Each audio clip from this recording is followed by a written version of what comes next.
Boa noite, pessoal. É uma alegria estarmos aqui para a nossa primeira palestra. A chuva, o frio assustou um pouquinho alguns. Então, por conta disso, nós vamos estar fazendo online também para atender aqueles que não puderam vir, né? Então, você que vai participar online vai poder fazer pergunta. O Felipe vai anotar as perguntas para estar passando para nós quando abrirmos para a pergunta. E a gente vai abrir, num determinado momento, nós vamos abrir para a pergunta. Combinado? Ok. Vamos orar agradecendo ao Senhor. Obrigado, Deus, por essa oportunidade de estarmos aqui reunidos para ministrar esse assunto tão importante, de tanto valor.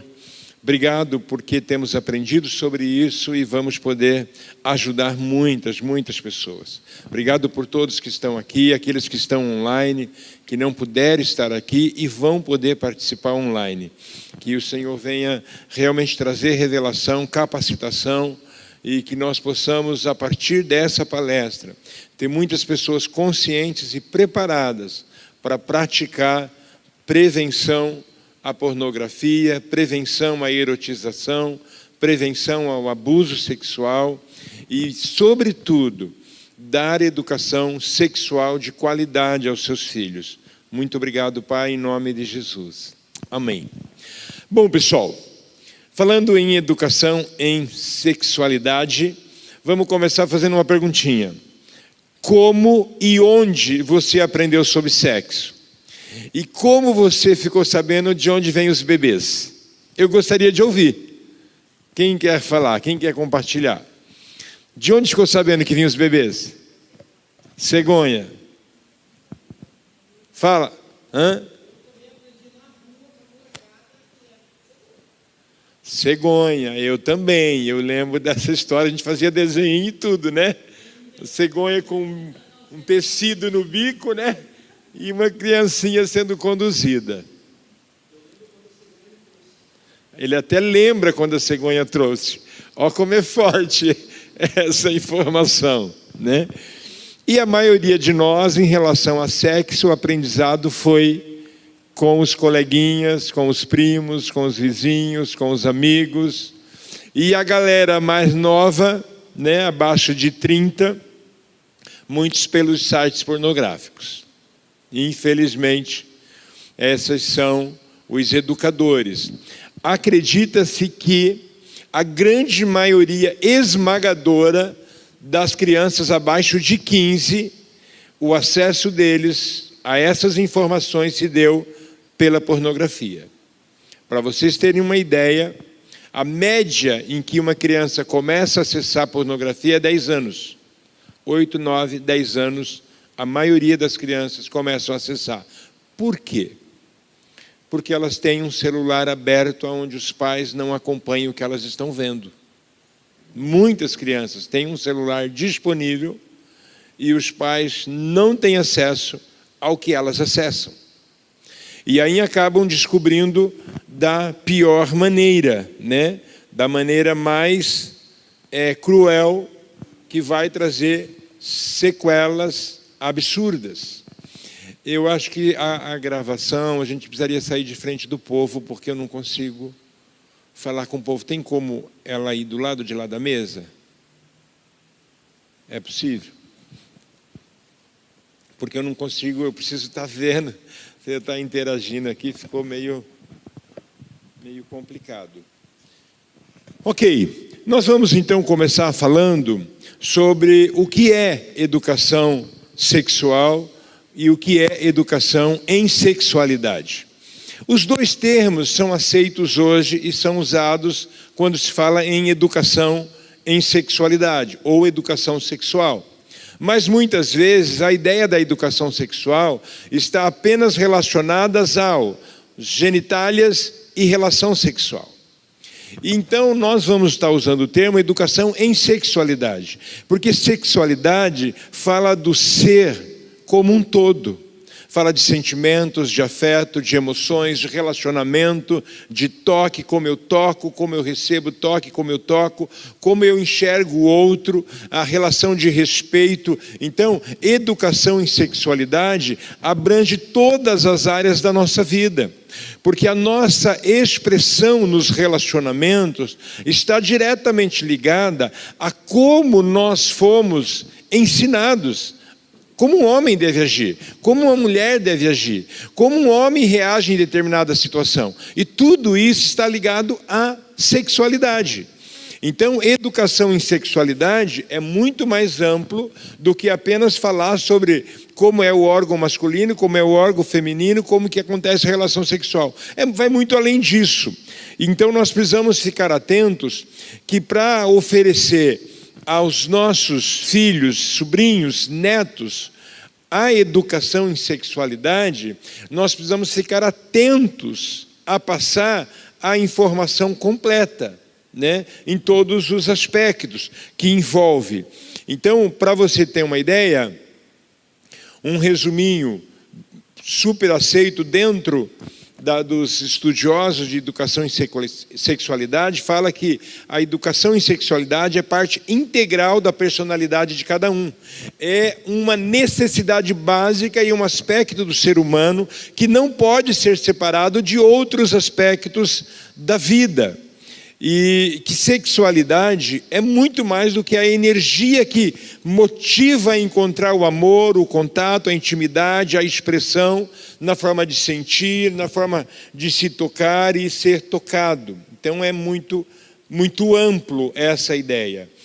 E nós precisamos, como professores, pais, avós, tios, ficar atentos a como trabalhar a educação sexual, muito além do que nós percebemos hoje, que a maioria de nós não tivemos dos nossos pais uma educação em sexualidade. Tivemos algumas informações e muitas vezes o que a gente ouvia, você é muito novo para saber disso, você não tem idade para saber disso. Eram respostas que a maioria de nós tivemos. Então, sexualidade é afeto, é prazer, é carinho, é gestos, é comunicação, é toque, é intimidade, é valores, é reflexão, é aprendizado, é tomada de decisão, é autoestima, é gênero, é relacionamento. Porque todo o nosso conceito e aprendizado sobre sexo ou sobre sexualidade vai afetar todas as áreas das nossas vidas, todas as áreas. E por não ter recebido, a grande maioria de nós não recebeu uma educação correta, o aprendizado foi no dia a dia, conforme os adultos iam brincando, falando e tocando, que foi se descobrindo, né, o que realmente é. Então nós precisamos, primeiro, decidir que educação sexual não é falar sobre sexo, é muito mais do que isso. É muito mais do que isso. Esse é um primeiro ponto importante que a gente precisa gravar. E aí, o que é sexualidade infantil? Vamos diferenciar um pouquinho da sexualidade do adulto. A sexualidade, primeiro, ela faz parte do universo infantil. A criança, desde o ventre da mãe, ela deve estar recebendo já orientação ou contato direcionado que vai fortalecendo a identidade sexual. Você já sabe que é uma menina, você já sabe que é um menino. Então, na barriga, a mãe já vai falar com um menino. A mãe já vai falar com a menina. E então, começa no ventre, né? Se tivesse essa pergunta, quando começar a ensinar sobre educação? Desde o ventre, desde sempre, né? Toda criança possui sua sexualidade desde o ventre. A criança precisa ser ensinada sobre sexualidade, sobre seu corpo, seus sentimentos, relações, emoções, desejos, sonhos. Então, para diferenciar, sexualidade infantil é desejo de se conhecer. A criança, ela começa a se tocar. Terminou a fase oral, que é do 0 1 ano e 8 meses, 2 anos estourando, aí começa a fase anal, aonde ela percebe muito forte a questão do seu organismo se organizando, ela fazendo cocô, a festa que a gente faz, né? Os pais fazem, os avós agora faz, quando o cocô começa a ver mais firminho, né? Nossa, que legal, né? Tá assim, começa a mudar a cor, e a criança vive essa fase, até os seus 2 a 3 anos. Aí, depois de 3 a 6, começa a fase dela querer se tocar. O menino fica pegando no pipi na hora do banho, na hora que está trocando, na hora que está botando a fralda, a menina fica colocando a mão, mexendo. É uma fase de se conhecer. E muitas vezes o que os pais fazem nesse momento, para com isso, menino, que coisa feia.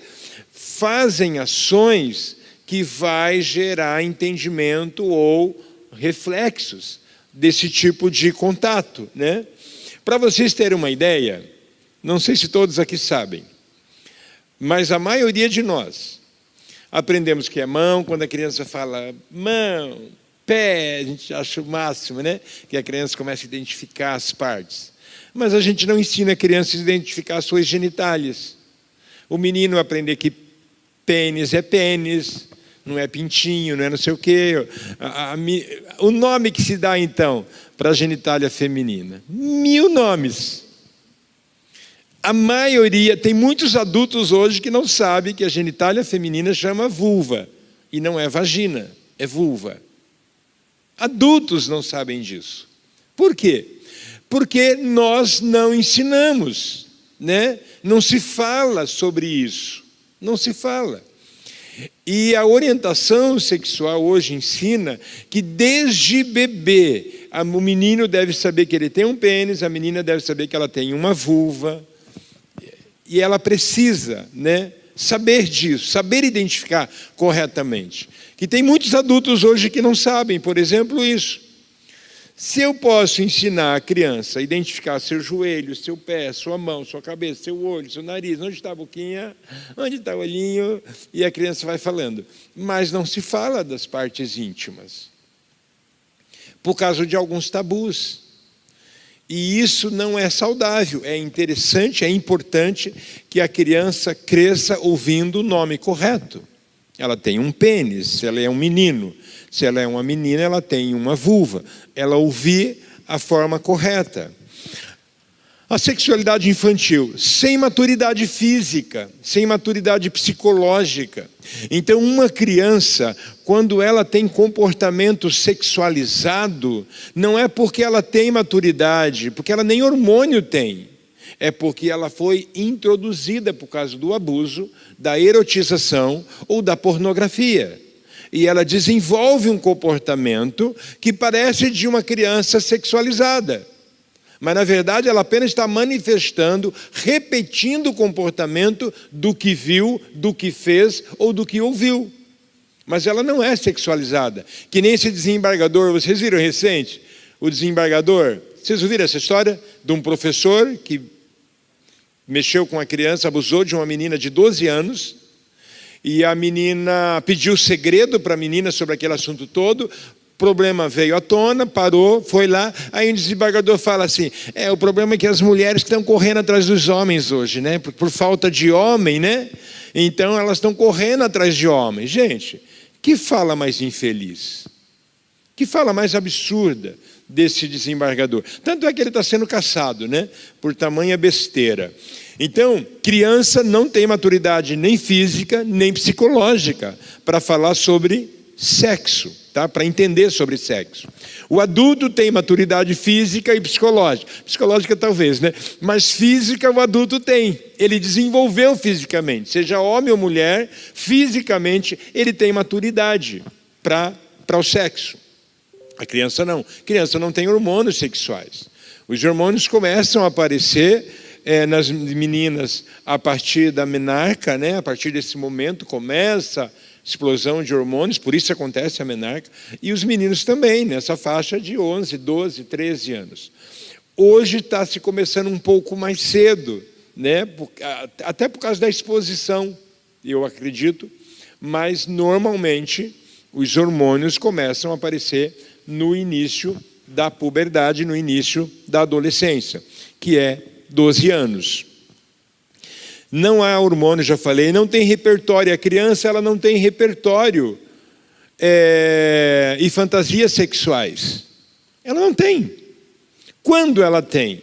Quando ela foi exposta ao abuso, à pornografia ou à erotização. E é um repertório sem manifestação sexual física, porque ela não tem isso desenvolvido. Ela só está reproduzindo do que viu ou do que ouviu. Já o adolescente, o adulto, ele tem repertório, ele tem fantasias, porque ele já tem hormônios, ele já tem essa situação desenvolvida. Então, falando em sexualidade para adolescente e adulto, o sexo está envolvido e está dentro desse contexto. A questão do sexo. Se você fala em sexualidade infantil, sexo está fora. Porque ele não tem repertório sexual, ele não tem fantasia, ele não tem informação, não tem nenhum corpo desenvolvido para entender isso. Por isso que o chamar corretamente os jovens pelo nome, isso é extremamente importante. Então eu quero falar agora sobre o que é e o que não é educação sexual. Certo?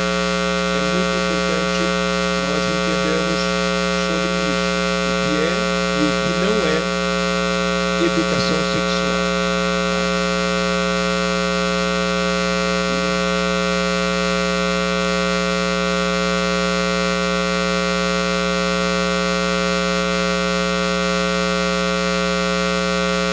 Educação sexual não é falar sobre sexo, é falar sobre afeto, falar sobre respeito, falar sobre toque, sobre amor, sobre relacionamento. Então é muito importante nós tirarmos a ideia de que educação sexual é falar sobre sexo. Porque para a criança, a ideia do sexo e o que ele produz não tem nada a ver com o que o adulto entende sobre isso. Por isso, falar com criança sobre educação e sexualidade é falar sobre o ser geral, todas as áreas que envolve a vida da criança, né? Vai se falar algo mais direcionado depois dos 3, 4 anos, a partir dos 4 anos mais ou menos, quando a criança já começa a fazer mais perguntas e ela precisa de um direcionamento, né? Nesse sentido, certo?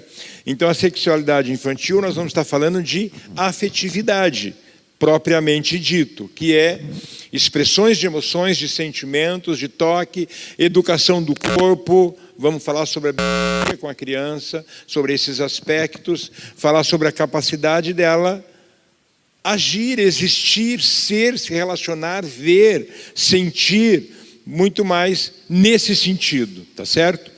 E nós precisamos ficar atentos, porque a afetividade é esse processo de interação que precisa acontecer, inclusive na educação de cada fase. A mãe está lá trocando a fralda do bebê.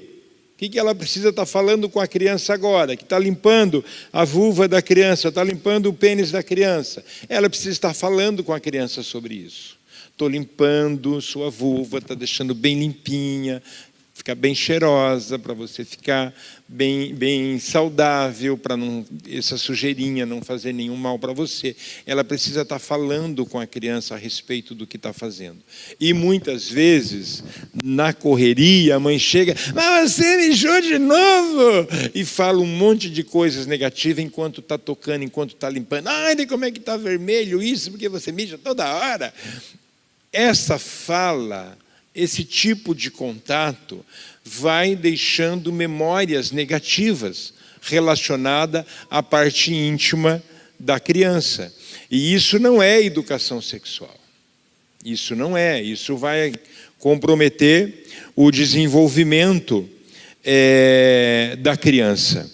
Então, educação sexual não é falar sobre sexo, é falar sobre o pacote completo, falar sobre o todo e falar de forma positiva, né? Por exemplo, a criança que está fazendo o desfraude. Quantas vezes os pais pegam pesado demais e faz um desfraude precoce, porque quer tirar a criança da fralda. E às vezes tenta tirar antes do tempo. Isso vai ter prejuízo para a funcionalidade, sexualidade da criança. Um desfraude que está demorando, porque a gente quer, se o filho da fulana teve o desfraude com 2 anos, o meu tem que ser com 2 anos também. Ou eu vou querer que seja um pouco antes. Tem um prazo certo, cada criança tem seu tempo, pode mudar um pouquinho de um para o outro, né? Mas é importante respeitar esse tempo. E sempre essa ação ser feita com muita conversa positiva, de uma forma alegre, de uma forma tranquila, de uma forma calma. Jesus, o tempo está correndo. Eu não vou conseguir falar sobre tudo que eu anotei, então vamos ver aqui o que eu priorizo. Eu tinha anotado para eu falar sobre as fases, mas eu acho que as fases é uma coisa bem conhecida da maioria, né? Fase anal, fase oral, anal, a fase do sexo. Vamos pular essa parte aqui, para dar tempo de a gente falar sobre algumas outras coisas que eu quero aqui compartilhar. Vamos ver aqui. Quero falar sobre os benefícios da educação sexual. Eu acho que isso é bem importante. Vamos trabalhar isso então. Eu daqui a pouquinho vou abrir para algumas perguntas. Quem quiser já anota aí, deixa anotadinho certinho sua pergunta, que a gente pode estar trabalhando isso, ok? Eu vou deixar sobre abuso sexual por último. Benefícios de uma educação sexual para as nossas crianças. Nós vamos ter adultos maduros e responsáveis. Vai contribuir diretamente para que a criança, esse adulto, né, essa criança que recebeu, tenha uma percepção de si mesma, bem positiva, e do outro também, quando ela recebe essa dose da forma correta. Aumenta a intimidade e a afetividade entre pais e filhos, que são preparados de forma correta. Aumenta a confiança entre a criança e um profissional que tenha envolvimento no cuidado com essa criança. Esse é um outro aspecto fundamental. As crianças saberem que quem pode tocar nas suas partes íntimas apenas as pessoas da rede de proteção. Pai, mãe, o cuidador em casa, se é a avó, se é a tia, o cuidador na escola. E até é importante os pais, quando a criança chega da escola, você fez cocô na escola? Fez. Quem te limpou? Tia fulana. Tia ciclana. E perceber, ela só limpou, porque a rede de proteção está autorizada a apenas fazer a higiene, passar o remedinho, e isso é algo rápido. Ela não tem que ficar brincando com a criança e tocando a criança. Nem pai, nem mãe, nenhum adulto, nem professor, ninguém, né? E a criança precisa receber esse cuidado. Porque quando o adulto que cuida da criança brinca demais, vem um outro adulto brincar, ela pode achar normal. Porque o adulto que vai limpar, que vai fazer higiene, que vai colocar o remedinho, brinca demais, fica pegando, fazendo graça e contando um monte de histórias. O que acontece? Ela pode estar deixando uma mensagem para essa criança que qualquer adulto pode fazer esse tipo de coisa. Então os pais precisam orientar corretamente para que haja benefício para essas crianças. Permitir a criança expressar pensamentos, sentimentos, emoções e manifestar a sua sexualidade com normalidade, né? É muito comum a fase chamada fálica, que é que as crianças começam a tocar nos seus órgãos genitais. Os pais, para com isso, que coisa feia, não pode ficar tocando, não pode ficar mexendo. Quantas vezes o adulto faz isso? E vai gerando uma mensagem negativa em relação à sua sexualidade, né? Então ela não deve ser impedida de tocar quando ela está acostumada a tocar demais e ela começa a fazer isso na frente das pessoas, na frente de outros lugares. Deve chamar, falar, olha, lembra, é sua intimidade, isso aqui não pode ser feito na frente de todo mundo. Mas quando ela está no banho, ela está na hora da troca, está no banho, não deve ser repreendido de forma negativa, de forma mostrar algo ruim para a criança, né? A não ser quando ela começa a fazer isso em lugares públicos, na frente de outras pessoas. Aí vai falar a respeito do que é intimidade e que aquilo é importante não acontecer em lugares públicos, né? O benefício da educação sexual contribui positivamente até para o processo de aprendizagem no geral. E é fundamental construir essa inteligência sexual, né? Hoje é usado esse termo, inteligência sexual. Alguém que está tendo um aprendizado normal, correto, em cada fase tem a orientação correta, ela vai desenvolver uma inteligência sexual saudável. Porque nós temos hoje, tem uma estatística que fala de cada 10 homens, eu acho que é 6, se não me engano, tem ejaculação precoce. Essa é uma das consequências disso. É a masturbação compulsiva, é a pornografia, que gera esses desvios. Então, para um adulto que vai ter uma inteligência sexual saudável, se ele receber uma educação saudável em todas as fases, isso é fundamental. Outro benefício, vai prevenir essas disfunções que nós acabamos de falar, né? Porque a informação errada ou a falta da informação, ela também contribui para a disfunção.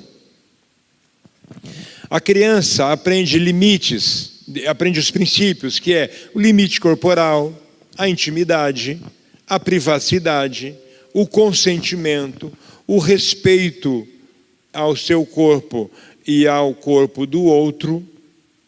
Isso são alguns dos benefícios de se promover uma educação sexual saudável. Formação de relacionamentos mais seguros em todas as idades, inclusive de proteção nos relacionamentos abusivos, de uma forma geral, porque a criança que foi preparada, nós vamos ver depois, mais no final, que ela vai estar apta a agir e reagir diante das evidências para ela de que aquele toque é errado.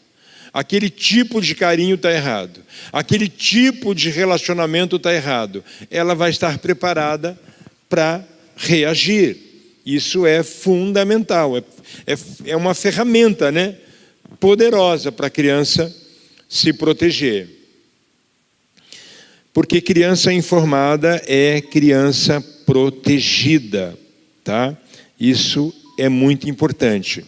Queridos, nós falamos que os inimigos da educação em sexualidade é o abuso, e muitas pessoas aprendem sobre sexo a partir do abuso, é a erotização, e hoje ela está presente no desenho, ela está presente nos programas infantis, ela está presente nas histórias de livros e apostilas infantis no geral, ela está presente na música. Quantas músicas com conotação sexual para o público infantil. E isso tudo promove a erotização da criança.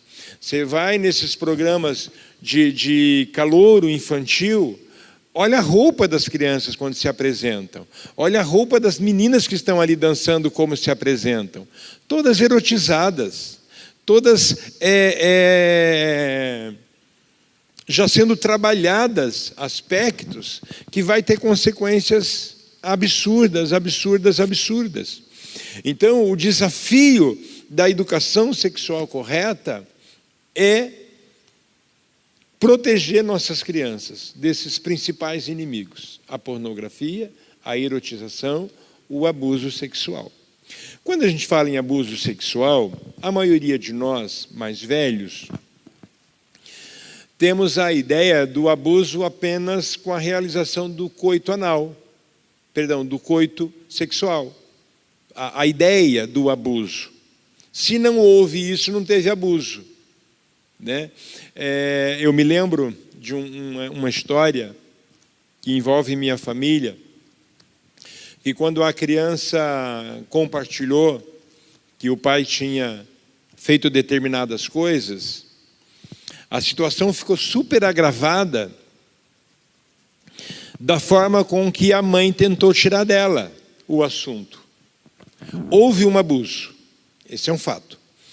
Mas na hora que a mãe foi ouvir, a mãe induziu a criança a falar o que não aconteceu.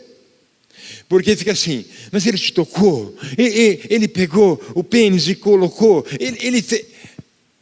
A pessoa vai falando, na cabeça da criança ela precisa confirmar o que está ouvindo.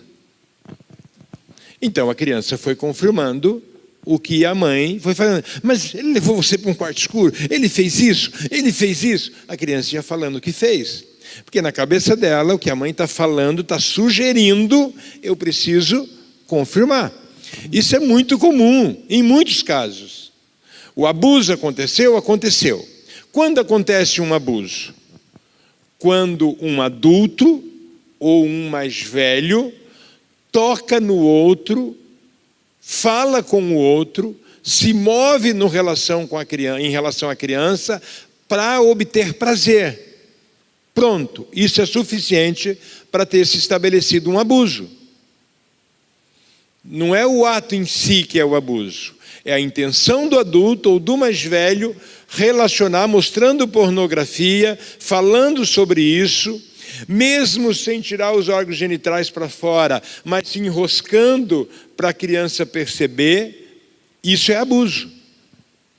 A maioria de nós mais adultos crescemos com a ideia de que abuso é só quando há penetração. Não.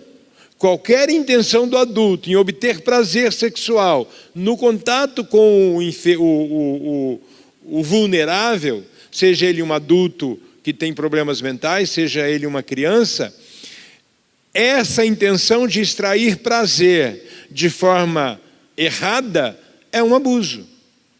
Por isso que essa fala desse desembargador foi extremamente feliz. O camarada vai ser caçado. Porque o abuso se estabelece com essa ideia, né? Com essa tentativa, certo?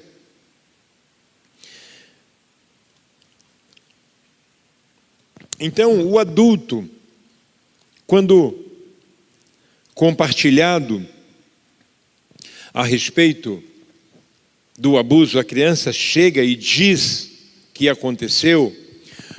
O que a maioria faz é na escola, é em casa, em qualquer lugar. Você tem certeza que isso aconteceu? Olha, isso é muito sério, o que você está falando é muito sério, você está mentindo.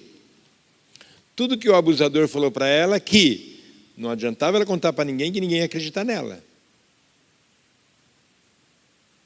Então, a primeira reação do adulto, seja professor, seja o pai, seja quem for, ao ouvir a criança compartilhar, o adolescente compartilhar que foi abusado, sua primeira reação é acreditar 100% no que está ouvindo. É não ficar, eu não lembro como é que se fala em direito, não é direito, o nome que se dá quando você induz. Tem um nome que se dá quando você induz a falar o que você quer ouvir, né? Como eu falei, muitos adultos, ao ouvir, multiplica o problema, porque vai fazendo perguntas que induz a criança a falar aquilo que ele está falando. E às vezes não aconteceu tudo daquele jeito.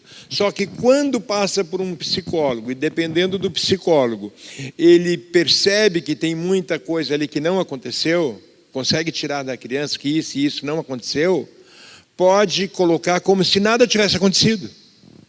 Né? Que aquilo tudo é produto da cabeça da criança. E a criança continua sendo abusada, dependendo de como aconteceu. Então, a reação do adulto: não adiar a conversa, não ignorar, não fazer piada, não repreender, não punir. Isso tudo são ações importantíssimas. Sua primeira reação é deixar a criança falar, não interromper. esperar pelo menos 10 segundos calado quando a criança se calou. A criança começou a contar, só ouve com atenção.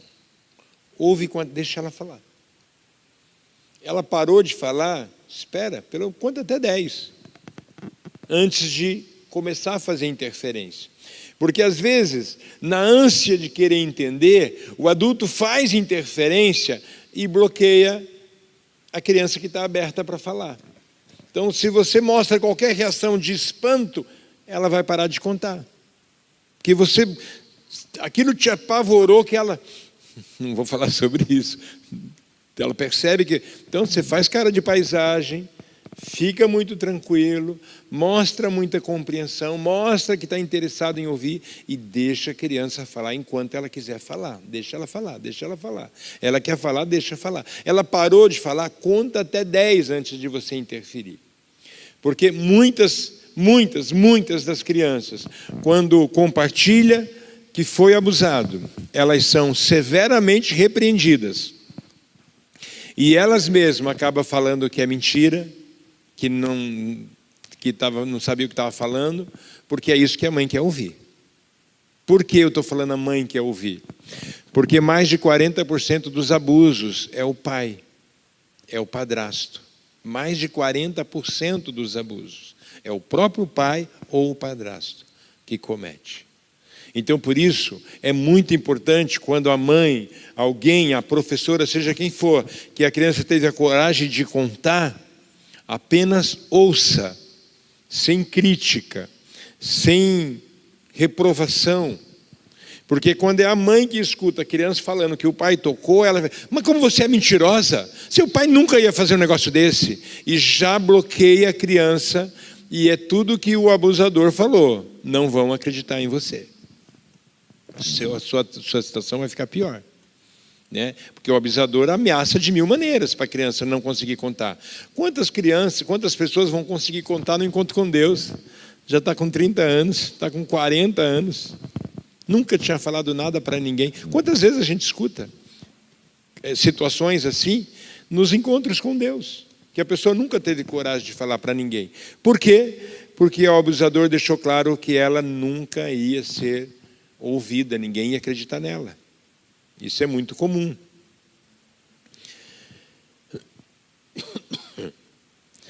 Bom,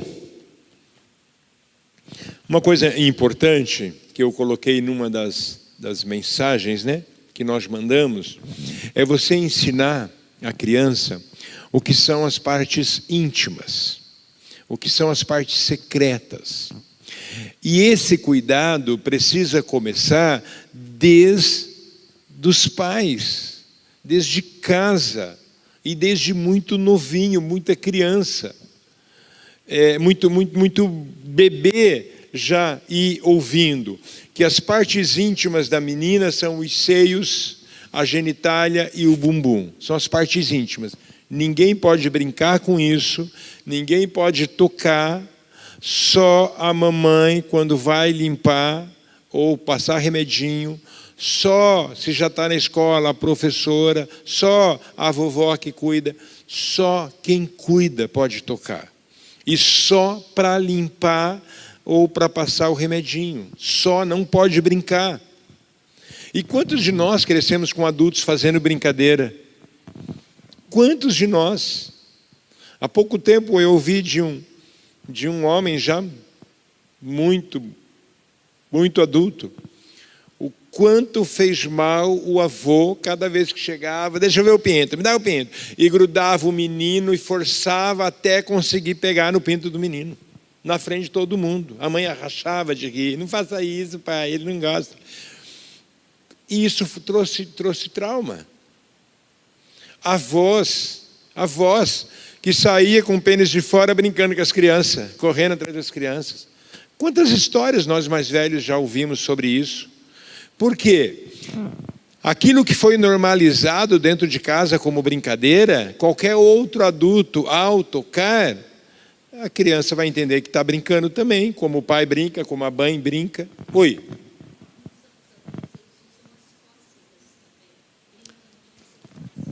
Correto.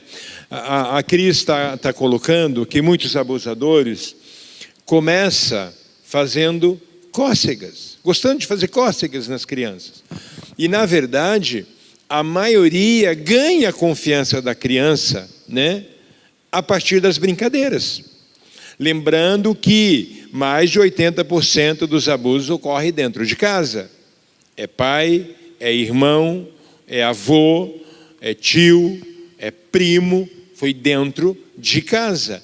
E começa como esse contato? Muito carinho, muitas cosquinhas, muitas brincadeiras, muitos toques, muito carinho, alguém muito amável, né? Geralmente é assim. Tem um caso famoso em Londrina, não vou lembrar o nome agora. Esse camarada, ele era um mantenedor de um orfanato, e de vez em quando ele pegava as crianças para levar a passear, levar no shopping, levar a passear. Ele morava sozinho, ele tinha na casa dele um quarto infantil, que tinha uma passagem secreta do quarto dele para esse quarto, com brinquedos, com coisas, onde ele abusava dessas crianças. Quando o assunto veio à tona, é um cara cheio da grana, quando o assunto, eu estou tentando lembrar o nome dele, ficou bem famoso esse caso no Brasil todo. Quando o assunto veio à tona, ele já tinha abusado de muitas crianças. E era aquele tio padrinho legal que ia lá com presentes, com brinquedos, lá no orfanato, que hoje eu vou levar esse aqui para passear. E abusava das crianças. E aí o que acontece? Quando vai para a justiça, muitos juízes, muitos desembargadores, promotores, desqualificados nessa área para dar atenção, acaba fazendo comentários absurdos, que nem um desembargador fez. Já tem bastante tempo isso. Mas como é que isso pode ter acontecido? A criança fala que tem saudade dele. Tem saudade do abusador. Lógico, é o pai. Na cabeça da criança é uma mistura de amódio, né? Que é amor e ódio. Odeia por algumas coisas, mas ama, porque é o pai. E aí esse infeliz fez um comentário assim. Como é que isso pode ter acontecido? Olha, acabou de dizer que está com saudade. Acabou de dizer que gosta. O que tem a ver uma coisa com a outra? Né? Então, é muito importante ensinar às crianças o que são partes íntimas do menino. A genitália e o bumbum. Só a mamãe, quando vai limpar, quando vai passar o remedinho, e é rapidinho, ninguém pode tocar, ninguém pode brincar, não pode. Partes secretas, tanto no menino quanto na menina, os seios, pescoço, as pernas, né, umbigo, partes secretas. Também ninguém pode ficar tocando, pegando, passando a mão, alisando. Não pode. Deixa eu dar um beijo no seu pescoço. Não, não tem que dar beijo no pescoço de ninguém. Então, se os pais ensinam isso, se os cuidadores ensinam e a criança sabe que isso são partes íntimas, são partes secretas. Ninguém pode brincar com isso. Gente, é muito grave. A quantidade de abusos registrados acredita que seja 10% do que ocorre. Então, se a gente pensar nisso, quase 1 milhão de pessoas são abusadas no Brasil, todo ano. Perto disso, olhando para os que não vêm à tona, né? E a gente sabe o quanto que não vem à tona, que é o que a gente escuta nos encontros com Deus. Há pouco tempo, uma pessoa falou, olha, esse é o 4º encontro que eu passo, mas eu nunca tinha falado sobre isso. E veio confessar um abuso. Por quê? Porque é uma coisa que dói muito, dá vergonha, né? Então, partes íntimas, partes privadas, nós precisamos, e a gente vai ensinar isso para as crianças, mas daí com desenhinho, com material que eu vou precisar, Kelly, vou precisar de muita ajuda para preparar esse material, quando a gente for ensinar as crianças.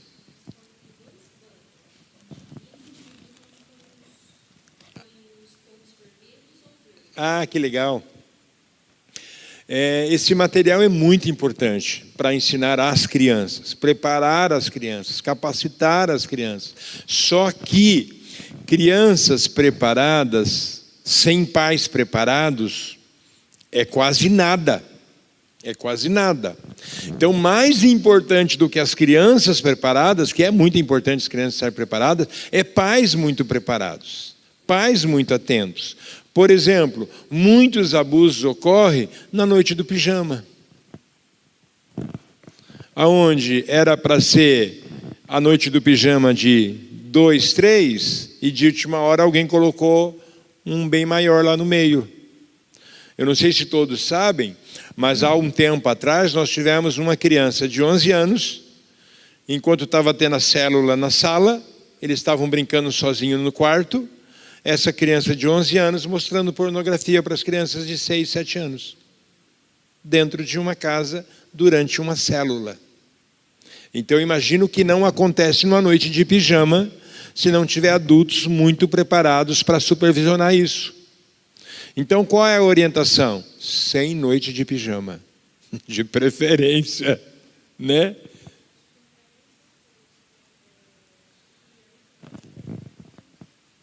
Sim, a Deise está fazendo uma colocação que não é só a questão da noite do pijama, em lugar nenhum sem os pais. Por exemplo, festinhas de crianças, de aniversário, festinhas de crianças. Se os pais não forem convidados, a orientação é: seu filho também não vai. Por quê? São nesses momentos que ocorrem muitas coisas.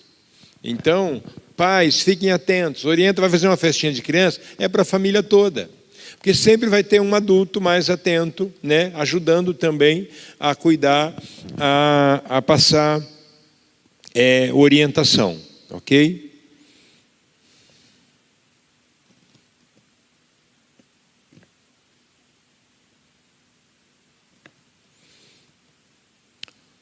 Vamos lá.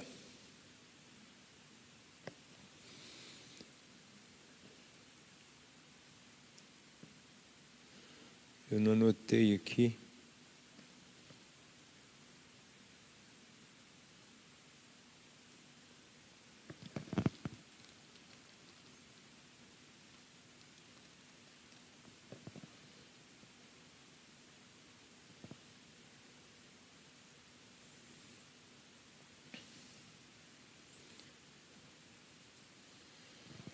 Olha o que o juiz falou, que eu disse, né? É difícil acreditar que esse estupro tenha acontecido. A criança diz que tem saudade do acusado, diz que gosta dele. E fala mais. Outra fala: você tem certeza que seu pai lhe tocou assim? Você sabe que isso é uma coisa muito séria. Pensa direitinho no que você está falando. Gente, uma criança vai pensar no que está falando, né? Ela não tem nem repertório para trabalhar isso. Isso daqui aconteceu em Goiás. Não temos provas concretas, não tem como denunciar. Isso vai ser um escândalo muito grande. Ele é pastor de uma grande igreja. Vai manchar o evangelho. E se for mentira? A orientação, queridos, é o seguinte. A orientação é o seguinte. Não é denúncia o termo, é notifica. Há possibilidade de ter acontecido? Notifica os órgãos legais. Notifica. Porque esse risco... mas se não for verdade. Mas se for. Então notifica. Porque não é nenhuma denúncia, né? A denúncia é quando existiu, você sabe que existiu. Aí você vai fazer uma denúncia, você tem provas de que aconteceu. Se não tem, é notificar. Notificar os órgãos competentes. Por quê? Porque daí vai se avaliar. Não é assim, não se acusa assim, né? Mas, em primeiro lugar, é a proteção da criança. Esse é o primeiro ponto. O ano de 2000 foi marcado por pedofilia, que movimentou mais de 5 bilhões de dólares a pedofilia. Sabia que um vídeo de uma bebê sendo estuprado foi vendido por mais de 100 mil? Imagina um negócio desse. Tem gente fazendo isso para ganhar dinheiro. Na Ilha do Marajó, no nosso país, tem muitas situações dentro dessa área. Pais vendendo os seus bebês suas crianças pequenas, sabendo que vai gerar vídeos, vai gerar muito recurso para outras pessoas, mas eles estão pegando 5 mil, deram 10 mil, deram R$1.000, deu cesta básica. É assustador, é assustador. Imagina, é um mercado que mobiliza por ano bilhões. Imagina isso. É um absurdo. Nesse ano, estima-se que mais de 7 milhões de crianças está nessa estatística desse período aí. Sites de pedofilia tem adultos que pagam até R$200, R$300 por mês a assinatura para ter acesso a um site de pedofilia, de vídeos de sexo de adulto com crianças, de criança entre crianças. É assustador. Hoje, no Brasil, entre 4 e 5 meninas são abusadas toda hora. Toda hora. 4, 5 meninas são abusadas. Nós precisamos falar sobre isso. Nós precisamos trabalhar esse assunto, porque é um tabu tão grande. E eu volto a falar, como a maioria dos abusadores são os pais, não há interesse em tocar nesse assunto. Não há interesse em trabalhar isso. E nós precisamos trabalhar isso. Quando eu vi sobre isso, antes de fazer o curso, nem terminei ainda o curso, mas quando eu ouvi sobre isso, eu falei, meu Deus, como igreja, como nós estamos falhos de não levantar essa bandeira, não trabalhar isso. Porque imagina, se nós conseguimos preparar agora as crianças e pais, não vamos ter confissões desse tipo no encontro daqui 20, 30 anos. Porque se não é falado, fica velado, fica escondido, e nós precisamos trabalhar. É muito, muito importante que a gente trabalhe sobre isso. Outro aspecto importante que os pais precisam preparar as crianças é as 4 regras de proteção. Primeira regra, não. Se a criança foi preparada, que ninguém pode tocar nela, estou brincando, ela não pode tocar nas genitálias de nenhum adulto, e nenhum adulto pode fazer isso com ela. Se ela é toda preparada, ensinada, qualquer adulto, seja o pai, seja quem for, que veio com brincadeira assim, a primeira reação dela é gritar, não. Perdão, é não. É dizer não. Disse não, em seguida não espera nem outra reação. Grita, o mais alto que puder. Quando a gente fazer com as crianças, a gente vai pedir para as crianças gritar. Porque elas conseguem gritar alto, hein? Meu Deus. Grita, o mais alto que você puder. Terceira regra. Então, segunda regra, gritar. Terceira regra de proteção, sai correndo. E conta tudo para a mamãe. As 4 regras de proteção. Não, grita, sai correndo e conta tudo para a mamãe. Fazer as 4 coisas simultâneo. No primeiro sinal que a criança teve, e a criança pode ter um sinal errado, pode acontecer, né? Ela pode ali na hora, se ela foi muito preparada para ficar muito, né, ligada demais, isso é um risco também. Porque na hora de você ensinar a criança, isso precisa ser ensinado de uma forma muito lúdica, muito de boa, muito natural. Porque se você coloca coisas demais, ela pode, em qualquer contato com o adulto, estar esperando coisas. E ver coisas onde não existe. Porque você deixou ela lá alerta demais. Então, muito cuidado na hora de alertar. Mas ela precisa ouvir de uma forma lúdica, de uma forma muito tranquila, muito natural, muito normal, como qualquer outra informação. Que a primeira regra é dizer não. Segunda regra é gritar o mais alto que puder. Terceira, correr. Se não está na casa da mãe, é da avó, chama a avó. Se não está... Se o adulto que ela tiver. Se está na escola, busca uma professora mas ela sai correndo e vai contar tudo para quem ela encontrar primeiro, né?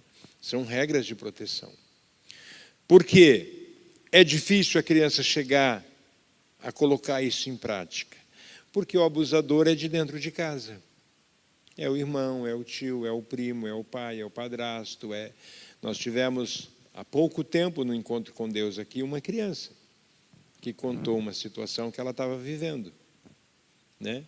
Com o marido da avó. Estava abusando dessa criança. Por que ela contou? Porque teve um ambiente favorável que ela sentiu segura para falar sobre isso. Porque o abusador fala que ela não pode falar para ninguém, o abusador diz que não pode contar para ninguém, né? E que se contar ninguém vai acreditar nela. Se contar para a mamãe vai querer se separar, vai destruir a família, o pai vai ter que ir embora, o pai vai preso, você não sei o quê. Ela ouve tanta história que causa medo e ela fica guardando a sua dor. É muito comum. Então, nós precisamos ensinar as crianças as 4 regrinhas. É fundamental ensinar às crianças as 4 regras de proteção. Tá? É muito importante ensinar às crianças o que são parte íntimas, o que são parte secretas, privadas. Ensinar às crianças. Ninguém pode brincar de ficar pegando, de ficar tocando. Ensinar. É muito importante não liberar as crianças para ficar muito aqui, muito ali, sem a supervisão, sem você ter um feedback. E aí, como é que foi hoje lá na casa do vovô? Como é que foi hoje lá na casa do tio? Vocês brincaram de quê? Como é que foi? Porque as crianças dão sinais, tá? A gente não vai falar sobre isso hoje, mas a criança dá sinal. Toda criança que percebe, porque às vezes a criança não percebe. Até um dado momento, a criança não caiu a ficha ainda do que está acontecendo. Por quê? Porque aquele tipo de brincadeira é comum, outros adultos já fazem aquelas brincadeiras também, outros adultos já falam sobre aquilo também, alguém já mostrou isso também. Então, ela não percebe. Quando ela percebe, ela começa a dar sinais no comportamento. Ela começa a ter comportamento que ela manda sinais e é importante os pais estarem atentos sobre isso, tá? Muito importante. Deixa eu falar agora sobre o comportamento. Algumas medidas importantes que nós temos que, diante de uma fala, né, de abuso. Algumas dicas práticas. O que responder quando a criança pergunta sobre sexualidade, sobre sexo, sobre onde eu estava antes de ser existido? Antes de existir, onde eu estava? É muito importante os pais contarem de uma forma muito tranquila, muito simples. Então, tem algumas dicas práticas para você ficar atento sobre isso, como você agir, tá? A criança pergunta, geralmente, para quem ela confia. Se ela pergunta, é porque ela acredita que a pessoa que ela está perguntando vai explicar aquilo para ela. Então, é muito importante você abraçar essa confiança e se comportar. Primeira dica, muita calma nessa hora. E devolva a pergunta para a criança. Sempre devolva a pergunta para a criança. Ela te perguntou onde eu estava antes de ser existido. O que você acha? Onde você acha que você estava? Porque a criança pode estar te perguntando porque ela pode ter ouvido de fonte errada algumas coisas. E aí, em vez de te perguntar. Então, devolva a pergunta para ela. Né? Da onde vêm os bebês? Devolva a pergunta para ela. Respostas simples e claras. E a verdade, sem rodeios. Simples e clara e objetiva, especialmente para crianças com menos de 6 anos. Não adianta você ficar elaborando um discurso, né? Não, porque Deus criou o homem, depois Deus criou a mulher lá no jardim, coisa linda. Se você ficar contando história, ela não vai aprender. Então, ela precisa de forma clara e objetiva, tá? São algumas dicas práticas, né? Fale a verdade, aquilo que a ciência diz, como a coisa acontece. Cuidado com a sua reação. Por que você está perguntando isso? Fala para mim, da onde você está tirando essa pergunta? Essa forma vai assustar a criança e ela vai bloquear.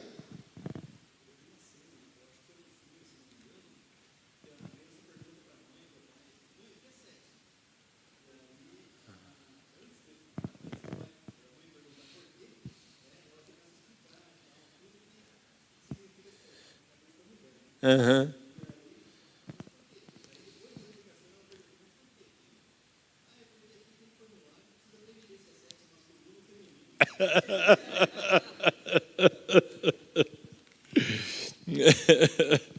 E é bem isso mesmo, né? Se você devolve a pergunta, você vai entender o porquê da pergunta. Se você não devolve a pergunta, você pode explicar coisas sem necessidade. Então, cuidado com a reação do seu rosto, do seu corpo. Não ignore a pergunta. Não passe a vez para outro. Pergunta para o seu pai isso. Pergunta para a sua mãe, né? Não passe a pergunta. E considere a idade e o desenvolvimento da criança. Isso também é bem importante. Porque cada fase de idade tem uma forma de você explicar. Né? Cada momento da idade da criança, você vai precisar falar de uma forma que seja compreensível para ela. Então, você não vai falar para uma criança de 3 anos a mesma para uma criança de 6 ou para uma criança de 9. São fases diferentes que eles entendem de forma diferente, então você precisa estar preparado para falar. Não dê respostas longas, como eu já falei, né? Especialmente de crianças abaixo de 6 anos, tem que ser o mais objetivo possível. Aproveita essa pergunta para iniciar um bom bate-papo, para ficar bem à vontade com a criança, para ela perceber que ela pode te perguntar sobre qualquer assunto, que ela pode te procurar para qualquer dúvida que ela tiver. Então, aproveita esse momento, converse mais sobre isso, sobre outras coisas. Confirma se ficou bem explicado, se ela entendeu bem, né? Dependendo da idade, fala, então me fala, o que você entendeu? Porque dependendo da idade, é importante ouvir o que a criança pode falar, o que ela realmente entendeu, tá certo? Reafirma a sua disponibilidade de estar disponível sempre. Pode contar comigo, sempre que você tiver uma dúvida, pode me perguntar, ok? E responda dentro daquilo que você acredita, né? Conforme seus valores. Conforme, por exemplo, na escola, eu creio que isso é mais melindroso, dependendo de como a criança vem perguntar para os professores sobre isso. Então, o que um professor precisa responder? Conforme ele conhece a realidade daquela criança, né? Vem uma criança que tem 2 mães, ou que tem 2 pais, e faz uma determinada pergunta. O professor não pode responder conforme as crenças dele. Não pode responder conforme ele acredita. Ele precisa dar uma resposta que satisfaça a curiosidade dessa criança dentro do contexto que ele vive. Porque senão vai criar um problema enorme. Nós estamos falando de criança, tá certo? É muito diferente se eu estou dando aula para o ensino médio. Eu dava aula para o ensino médio e rasgava o verbo quando o camarada vinha com as perguntas atravessadas. Por quê? Eu estou falando com adulto. Né? Estou falando com adulto. Agora, eu estou falando com criança, todo cuidado é importante, porque ela vem dentro de um contexto que acredita em coisas diferentes, pratica valores diferentes, pratica princípios diferentes, e eu não posso colocar mais minhoca na cabeça dessa criança. Eu tenho que aliviar o máximo possível, né? Então a minha explicação precisa ser mais ou menos dentro do que essa criança acredita. Por isso, sempre devolver a pergunta: por que você está perguntando isso? Por que você quer saber sobre isso? Porque ela vai te dar alguma informação, sempre vai trazer alguma informação. E eu acho que isso é bem importante, bem importante. Passe sempre uma visão positiva do corpo e da sexualidade em geral. Isso é muito importante. Passar uma visão positiva. Porque muitas... por que você está falando disso? Mas lava sua boca. Você não tem idade para falar sobre isso. Porque passa uma visão negativa. Vai gerando uma imagem negativa sobre isso. Então, é muito importante passar essa visão positiva. Dar ênfase às emoções e aos afetos. Sempre que a criança quer saber sobre sexualidade ou sobre sexo, você dar ênfase no entorno, que é muito importante. A questão do carinho, do afeto, do abraço, do toque, do amor, dá ênfase no entorno, valorizando o conjunto, né? Porque sexo fora do contexto é o que eles estão vendo na erotização, na pornografia, no abuso. E muitas vezes, quando eles vêm com essa demanda para os pais, querendo entender, novamente ouve de novo coisas desconexas, ou fala-se negativamente sobre aquilo. Então é importante mostrar que o sexo em si é uma partícula de um conjunto de ações, que o todo é muito mais importante do que aquela parte isolada. Então, dar ênfase nas emoções e nos afetos, isso é extremamente importante. Então, a sugestão de como trabalhar cada idade, orientar cada idade, é o pai, a mãe especialmente, que precisa estar preparada de como explicar para a criança, né, aquilo que ela está querendo entender. Mas como eu nasci? Como eu entrei na barriga da mãe? Oi?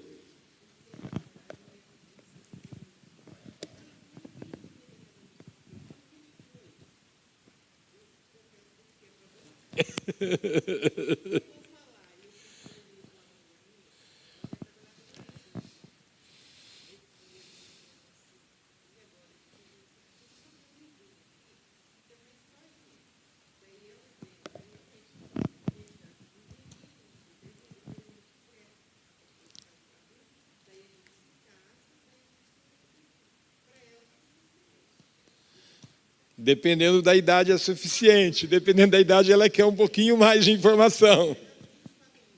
Sim, sim.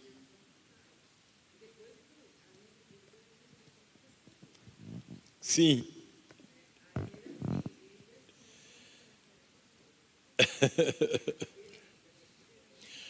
Mas toda criança tem essa curiosidade. Algumas são mais expressivas, então pergunta e fala, mas toda criança tem essa curiosidade. Quer saber como o bebê entrou aí, quer saber como o bebê vai sair ou como ele saiu, né?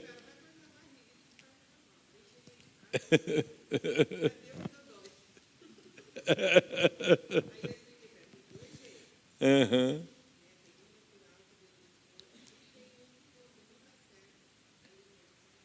Faz um cortezinho e tira. Mas assim, um aspecto importante, queridos, que nós precisamos restaurar na nossa cultura geral, é que nós podemos falar sobre isso sem tabus, sem medo, sem preconceito, falar de forma natural, como fala do braço, da perna, vai falar do pênis, da vulva, da cabeça, do olho, falar de forma natural sobre todas as partes, explicar de forma natural. Porque o quanto mais natural para as crianças, mais saudável é. Mais saudável é. E eu volto a dizer, se A maioria esmagadora das crianças aprende sobre sexo porque foi abusado, porque viu pornografia ou por causa da erotização. Nós precisamos decidir que nossos filhos vão aprender diferente, que nossos netos vão aprender diferente, que as nossas crianças na igreja vão aprender correto. Inclusive, a gente precisa sentar para falar sobre isso com as crianças. Que na escola cristã, eles vão ter um aprendizado correto. Então, nós ainda estamos com a galerinha na idade ali que poucos ouviu muita coisa a respeito. Então, dá tempo deles ouvir primeiro da forma certa. Porque quando chegar o abusador, vai saber como agir. Quando chegar a erotização, eles têm uma ideia de que aquilo não é legal. Quando chegar a pornografia, eles já têm ideia de que aquilo é lixo, não é coisa para criança, né? Então, porque a criança não tem o apetite que o adulto tem, de querer ver, de querer olhar. A criança não tem. E ela sendo preparada que aquilo é lixo, ela não vai olhar. E desde criança, ela sabendo que é lixo, na adolescência ela está vacinada contra aquilo. Então é muito importante esse preparo, é fundamental, na verdade.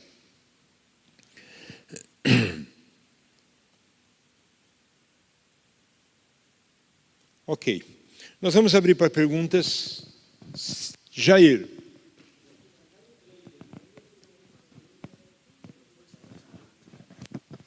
Ok. Ah, sim. Eu vou levar o microfone, porque senão o pessoal na live não escuta. E ele vai preparar mais um enquanto eu mostro para você. Fala. Grande. Pastor, eu tinha preparado aqui para perguntar como que deve conversar com a criança, mas o senhor já respondeu, né? Já respondeu. Agora, a outra pergunta é duas em uma só. Qual a característica ou o comportamento do abusador, que mora na mesma casa que a pessoa e a pessoa não sabe, né? Então, tipo assim, uma casa tem 8 pessoas, alguém lá é abusador. Qual a característica que ele tem para a gente desconfiar dele? E também da criança a mesma coisa. Qual é o comportamento ou a característica da criança que está sendo abusada? Ok. O Silvio foi ajudar ali. Então, a pergunta eu creio que vocês ouviram, né? Qual a característica do abusador? Essa pergunta é ótima. Por quê? Não tem trejeitos. Abusador não tem trejeitos. Não existe uma característica que fala, isso aqui é um sinalizador. Não existe. Porque assim, as características do homem com um desvio sexual, um exemplo, isso dá para perceber. Isso dá para perceber. Isso tem característica. O homem cheio de lascívia, o homem cheio de imoralidade, você percebe. Percebe no olhar, percebe no comportamento. Mas isso não é um sinalizador que ele é um pedófilo ou ele é um abusador. Entende? Que nem todo abusador é pedófilo, tá? Não necessariamente. Então não tem, Jair, não tem característica. Não tem, tá? Agora, a criança, sintomas da criança de que ela foi abusada. A criança começa emocionalmente dar sinais por tristeza, por depressão, por querer evitar determinada pessoa. Uma mãe atenta vai perceber que a criança nunca quer ficar sozinha com o pai. Por quê? A mãe não faz essa pergunta de um modo geral. Porque na cabeça de uma mãe, nenhuma mãe, né? Seu marido é um abusador. Não passa na cabeça de nenhuma mãe isso. Então, o que uma mãe precisa saber? Características de comportamento de uma criança que está sendo abusada. Tá? Isso a gente tinha deixado para a próxima aula, mas houve a pergunta, vamos já dar um toque. Então, a criança dá sinais. Se é o pai, ela nunca quer ficar sozinha com o pai. Isso se está na fase que caiu a ficha. Porque na fase que ela está gostando das brincadeiras, ela quer mais ficar sozinha, ela procura o abusador. Porque ele dá doce, dá brinquedo, ele agrada, ele é muito legal. Ele faz coisas para ganhar o coração e ganhar a criança. Então, quando está na fase que não está machucando, que não está incomodando, a criança até quer. Quando ela começa a dar sinais? Quando ela percebe que aquilo não está legal. Quando ela percebe que aquilo está machucando, não está bacana. Aí ela começa a ficar depressiva, não quer ficar com essa pessoa, evita, entendeu? Ela dá sinais. Mais alguém? Alguma pergunta?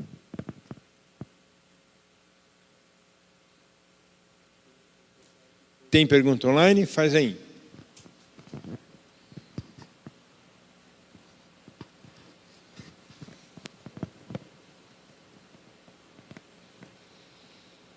Como os pais devem agir após ver ou perceber ou descobrir que a criança está sexualizada?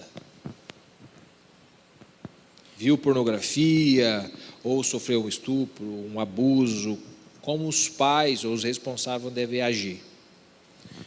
Se eu entendi a pergunta, é o que pai vai fazer quando já percebeu que a criança está sexualizada. É isso? Ok. O primeiro ponto é ouvir dessa criança o que ela sabe sobre tudo isso. Que informações ela tem. Sabe? O que ela sabe sobre isso. Porque uma vez que a criança está sexualizada, isso geralmente já a partir dos 7, 8 anos, que vai ter mais sinais, antes disso, os únicos sinais é o repertório da criança, é a fala, ela querer falar a respeito, ela querer comentar a respeito, ela querer contar a respeito, né? Mas depois disso, ela pode ter um comportamento que ela está sexualizada. Por quê? Tipo de roupa que quer colocar, tipo de exposição que ela quer fazer, tipo de dança, né? Quando a erotização vem através da música, da dança, o tipo de dança, você vai percebendo. Pode dar uma olhada. Não entendi.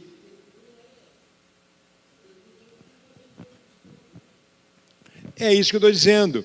Então, por exemplo, ele percebe a criança sexualizada, ele precisa investir em tirar da criança que repertório é esse. Da onde está vindo esse comportamento? Da onde ela aprendeu isso? O que ela está ouvindo? O que está acontecendo? Porque para saber se houve realmente abuso, por exemplo, porque ela pode estar só erotizada. E por isso ela está reproduzindo um comportamento que aprendeu. Entendeu? Pastor Satírio, tem um documentário no YouTube excelente, chama-se Criança, a Alma do Negócio, que fala justamente sobre essa erotização precoce infantil. Mas de onde vem o estímulo? Vem das propagandas, às vezes a própria família, os pais estão estimulando essa criança a ter este comportamento adulto, mais fora de tempo, né?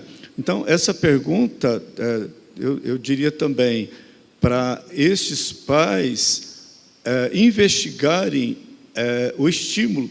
O estímulo pode estar vindo da própria mídia, está vindo da TV, dos programas que, enfim, que essa criança está tendo acesso, né? Então, assim, eu queria ter essa oportunidade para falar.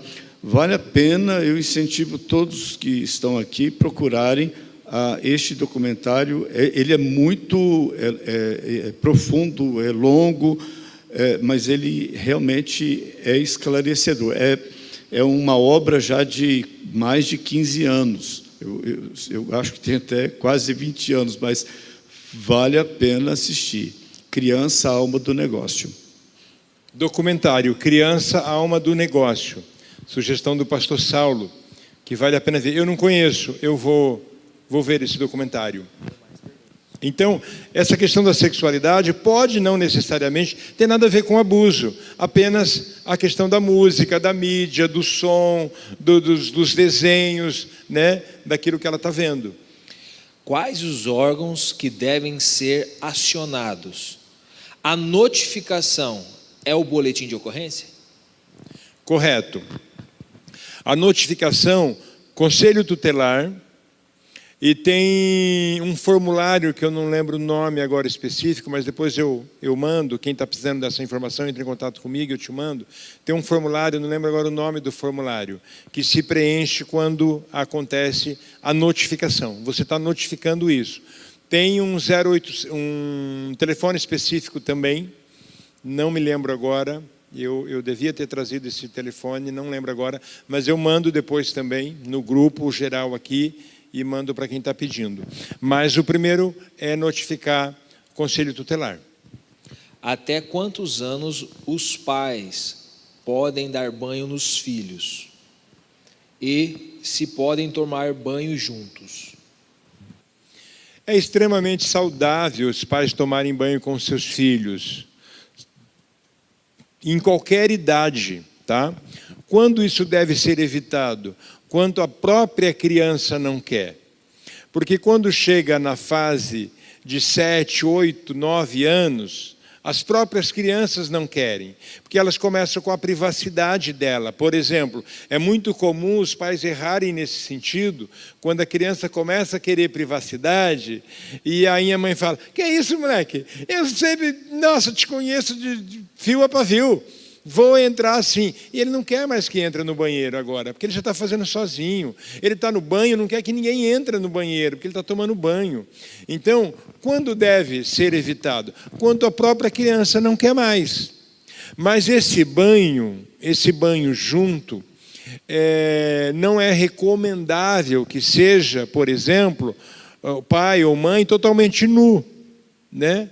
Eu tenho 3 meninas e cresci dando banho nelas e tomando banho com elas, mas eu sempre estava de cueca. Até que chega uma idade que elas não querem, porque elas não se sentem à vontade. E elas têm que ser respeitadas. Então, é a idade em que elas precisam ser respeitadas. Elas ou eles, todos os filhos. Como recuperar o abusado e o abusador? Esse projeto, esse trabalho de recuperar, e esse não é o termo, né? Não é recuperar, mas é trabalhar na restauração do seu emocional, da criança. Vamos pensar do abusado, né? É trabalhar um contexto que não é a curto prazo, não é um negócio rápido, e precisa trabalhar tanto os pais, os cuidadores, né? Independente de quem foi o abusador, trabalhar os cuidadores e trabalhar a criança também, e é um trabalho de restauração de valores, de princípios, de dignidade, é um trabalho a longo prazo e com profissionais. Não é algo que dá para ser feito com qualquer pessoa que quer estar orando com a criança e vai ficar acompanhando e conversando com a criança. É um trabalho de profissional.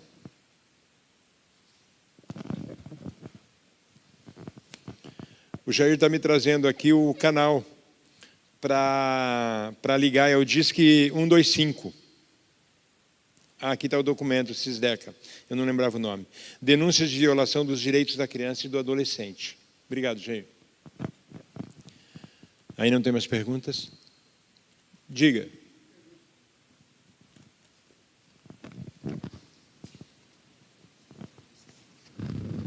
Eu vou falar um pouquinho mais à frente, já com 12, 16, entre 12 e 16 anos.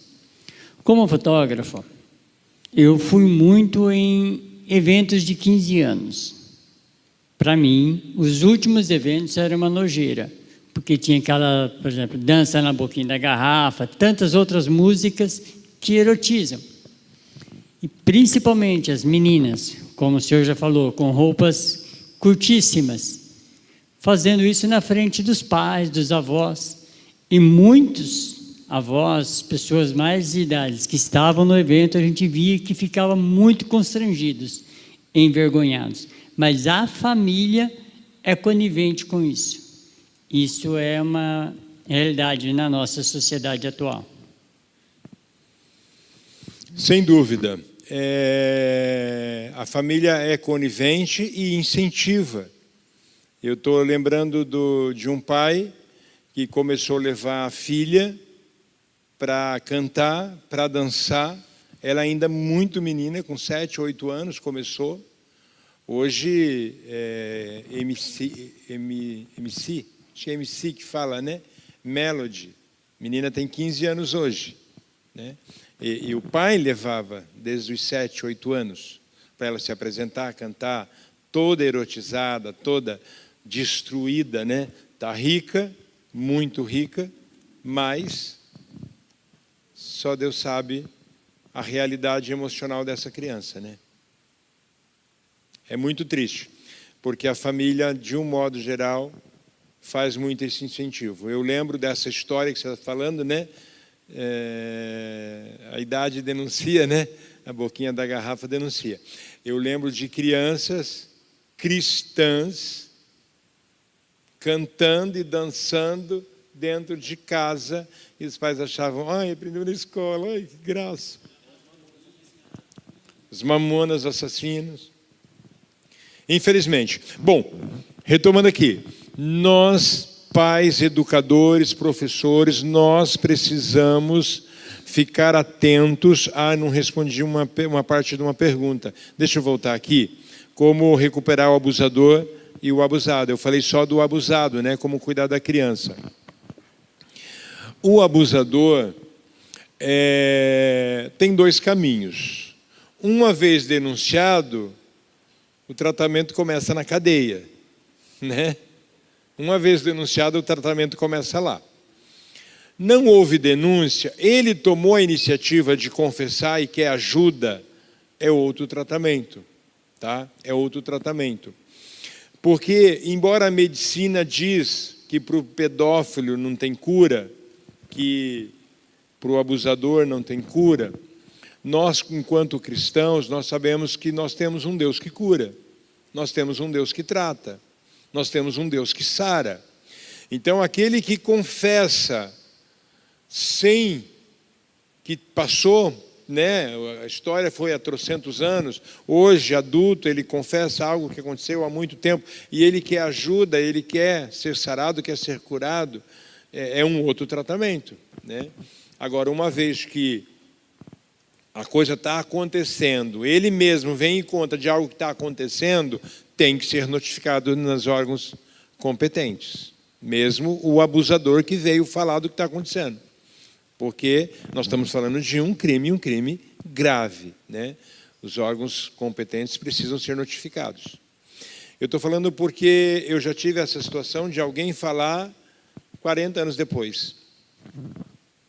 Vai tratar da pessoa, nem sabe para onde foi, para onde está morando, quem foi abusado, se está vivo, se não está vivo. Mas quando nós estamos falando de coisas que aconteceu ontem, aconteceu ano passado, está acontecendo, isso precisa ser tratado com os órgãos competentes. Isso é importante. Mais alguma pergunta? Pessoal, nós queremos fazer a próxima para as crianças, vindo com os pais, mas aí tem que ser de uma forma bem lúdica, e eu vou precisar da equipe de professores, vou precisar de professores das crianças para a gente preparar todo esse material, né? Porque as crianças precisam receber um material. E para falar sobre isso, partes íntimas, partes secretas, falar sobre toque bom, toque ruim, falar sobre segredo bom, segredo ruim. Porque o que acontece que o abusador faz? Esse é o nosso segredo, ninguém pode saber. A criança precisa saber o que é segredo bom, o que é segredo ruim. Ela precisa ouvir sobre essas medidas de proteção. Primeiro você diz não, bem alto. Depois você grita o mais alto que você puder, sai correndo e conta tudo para a mamãe. As crianças precisam ouvir isso, que isso é medida de proteção. Então, a próxima palestra no mês que vem, mais para o final do mês que vem, nós vamos fazer com as crianças. Mas daí eu vou precisar de uma equipe aqui e muito material, porque a criança precisa de material, né? E de uma forma bem lúdica. Mas eu quero ver se a gente começa a fazer alguma coisa para as nossas crianças. Talvez uma vez por mês, na salinha, a gente fazer algo especial com todas elas, para ir preparando nossas crianças. É muito comum os professores que têm feito isso, nessas situações, ter retorno do que está acontecendo. É muito comum. Mais alguma pergunta? Tinha preparado por 1h30, já deu 9 horas. Então é isso, gente. Obrigado a vocês que vieram, obrigado a vocês que estão online. Nós queremos cada vez mais insistir na capacitação, porque nós entendemos que nós podemos salvar vidas. Crianças restauradas ou resgatadas enquanto está acontecendo ou antes que acontece, podemos mudar a história delas, uma vez que é possível restaurar ou principalmente impedir que aconteça, né? Então, para cada criança que vai estar preparada, ou pai que vão preparar seus filhos, ou que até ao preparar seus filhos vão descobrir que já estão sabendo bem mais do que imagina. É muito comum isso também. Às vezes os pais começam a conversar com os filhos e descobrem que os filhos já sabem muito mais do que eles imaginam. De qualquer forma, a gente vai estar levando ajuda, vai estar levando socorro, e isso é muito importante. Combinado? Obrigado, pessoal. Boa noite. Deus abençoe vocês. Vocês que estão online, Deus abençoe. E estou à disposição de todo mundo, tá? Precisar de mais alguma informação também.